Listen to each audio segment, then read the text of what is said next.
తీసే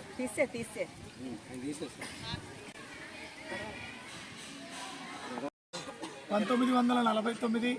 నవంబర్ 26న భారత రాజ్యాంగ పరిషత్ చేత భారత రాజ్యాంగం ఆమోదించబడినటువంటి రోజు. నాటి నుంచి భారతదేశానికి స్వతంత్రం ఇచ్చిన ఆంగ్లేయులు మనని మనం పరిపాలించుకోవడం కోసం మనకు కొన్ని నియమ నిబంధనలతో కూడినటువంటి రాజ్యాంగాన్ని మనం రచించుకోవడం జరిగింది. ఆ రాజ్యాంగాన్ని సుమారు 3 సంవత్సరాల పాటు వివిధ వ్యక్తులు అందరూ కూడా మరి కష్టపడి వివిధ దేశాలను